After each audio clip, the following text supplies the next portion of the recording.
America is now conducting military operations via group chat.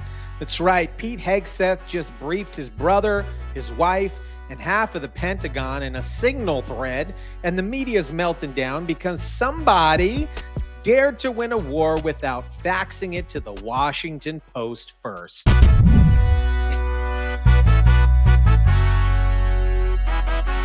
So apparently, launching airstrikes on terrorists is fine, unless you let your wife know about it first. Pete Hegseth, Trump's defense secretary, one of the last dudes in D.C. who still owns a spine, is being dragged through the media mud for, wait for it, texting. Yeah, this week's national emergency is that Hegseth told a Signal group chat about his upcoming strike on the Houthis.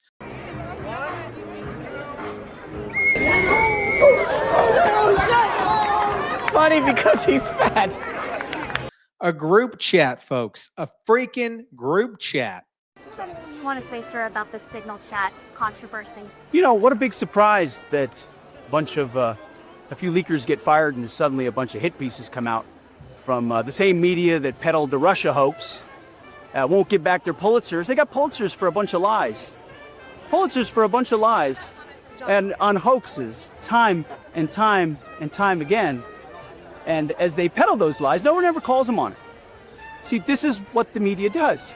They take anonymous sources from disgruntled former employees, and then they try to slash and burn people and ruin their reputations. Not going to work with me, because we're changing the Defense Department, putting the Pentagon back in the hands of warfighters, and anonymous smears from disgruntled former employees on old news doesn't matter. So I'm happy to be here at the Easter egg roll with my dad and my kids, because, you know, this is what we're doing it for. These kids right here. This is why we're fighting the fake news media. This is why we're fighting slash and burn Democrats. This is why we're fighting hoaxsters. This group, this group right here, full of hoaxsters that peddle anonymous sources from leakers with axes to grind, and then you put it all together as if it's some news story. And when we know exactly what it is. So I'm really proud of what we're doing for the president, fighting hard across the board, and I'm going to go roll some Easter eggs with my kids. Thank you very much. Have spoken to the president, and we are going to continue fighting on the same page. Because why go through 5 layers of woke HR managers when you can just hit send and win the freaking war? But this wasn't Pete's first ride on the text message express. Earlier this year, somebody on the team accidentally added an editor of The Atlantic to another Pentagon chat. Can you share how your information about war plans against the Houthis in Yemen was shared with a journalist in The Atlantic? And were those details classified? You're talking about a deceitful and highly discredited so-called journalist who's made a profession of peddling hoaxes time and time again, to include the hoaxes of Russia, or the fine people on both sides hoax, or suckers and losers hoax. So this is the guy that peddles in garbage. This is what he does. I would love to comment on the Houthi campaign because of the skill and courage of our troops. I've monitored it very closely from the beginning. And you see, we've been managing 4 years of deferred maintenance under the Trump administration. Our troops, our sailors were getting shot at as targets. Our ships couldn't sail through. And when they did shoot back, it was purely defensively or at shacks in Yemen. President Trump said, no more. We will reestablish deterrence, we will open freedom of navigation, and we will ultimately decimate the Houthis, which is exactly what we're doing as we speak from the beginning, overwhelmingly. I mean, if you're going to leak it, at least leak it to somebody who thinks drone strikes cause climate change, right? Now the media's throwing tantrums because Hegseth didn't go through the official 47-step protocol that ends in a report being buried by the State Department. The president stands strongly behind Secretary Hegseth, who is doing a phenomenal job leading the Pentagon.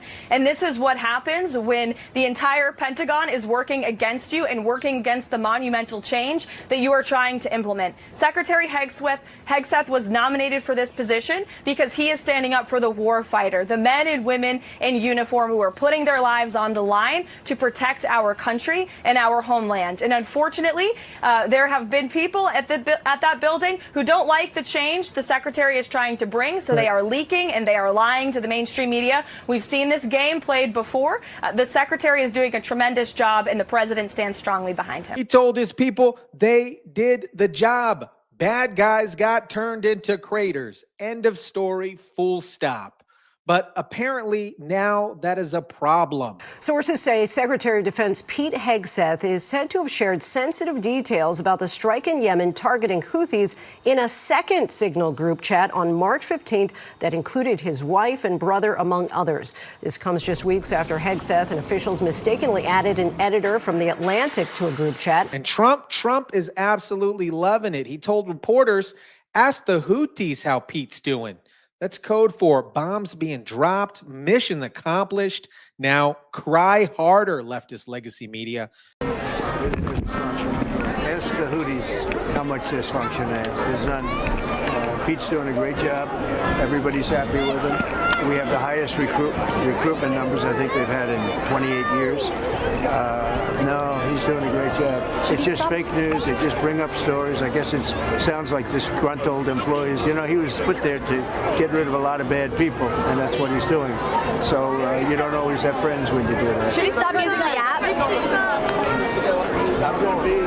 But Democrats, they're stroking out on the Senate floor, just like Spartacus did when he ran his 24-hour marathon. What is this? It is not normal. What kind of man is in our White House that makes fun of the disabled, that minimizes the pain and the suffering? Why so much that the fact checkers lose count? Tammy Duckworth's demanding hearings. You said Pete Hegseth is an effing liar. This is so clearly classified info he recklessly leaked that could have gotten our pilots killed. You say he needs to resign. Jack Reed says Hegseth is unfit. Instead, you are the 9th nominee for Secretary of Defense that I've had the honor to consider as a member of the Senate Armed Services Committee. I have voted in favor of all your predecessors, including those in the first Trump administration. Unfortunately, you lack the character and composure and competence to hold the position of Secretary of Defense. This from the same people who gave us Lloyd Austin, a defense secretary who disappeared in the hospital for days and forgot to tell the president? There are new questions tonight about why Defense Secretary Lloyd Austin's hospitalization was kept secret from the public, and as we're learning tonight, secret from the president for several days as well. It comes amid new details that Austin was not only hospitalized this week, but was in the ICU. Yeah, that guy. But yeah, let's worry about Pete texting his brother, okay? Here's the thing. This isn't about protocol. It's about control. Pete Hegseth isn't part of the cocktail circus. He doesn't do brunch with career diplomats. He wins wars with chest hair and common sense. And that terrifies the leftist legacy media in the swamp because he doesn't leak to CNN. Did you know that the NPR CEO, Catherine Marr, is also chairman of the board at Signal? I think our reverence for the truth might have become a bit of a distraction that is preventing us from finding consensus and getting important things done. That's the kind of circular logic you need when you're simultaneously running a leftist propaganda outlet and a privacy app at the same time. She openly endorsed removing alleged fascists, which she equates to President Trump, from digital platforms, and she described the First Amendment as the #1 challenge to eliminating bad information. Having a hard left progressive activist run your privacy app is like hiring a pyromaniac as your fire chief. They understand fire all right, just not in the way you'd hope. He tells his family and his team, and God forbid the job gets done without 12 lawyers and a DEI panel. If this had happened under the Biden administration, I bet every freaking dollar this would become a Netflix documentary called Courageous Through Communication. But because it's Trump's team, it's a constitutional crisis. Transparency? Treason. Directness? Dangerous. Family chat? Fascism. The only reason this is an actual quote-unquote scandal is because Pete's not using the State Department's preferred method of communication, aka a burner phone in Hunter Biden's glove box. The best part, the media says it was chaotic. Because Pete removed people from leaking information from the chat. So let me get this straight, guys. You leak something, you get removed, and now you're mad because you can't hear about war plans from a burner phone while sipping on your oat milk in Brooklyn. These people are not journalists. They're gossip girls with Twitter accounts. The bottom line, Pete Hegseth just proved you can be efficient, decisive, and patriotic without checking in on NPR and Politico. And the swamp can't stand it. So yeah, Pete's running the Pentagon like it's a family barbecue, chat.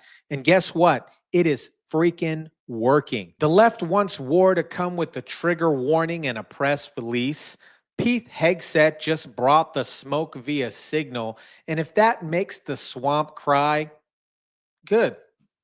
Maybe next time he'll send them a group invite. Let me know what you guys think about this. Drop it in the comment section down below. Smash the like button if you kindly would. Share, subscribe. And as always, guys, I'll catch you on the next one.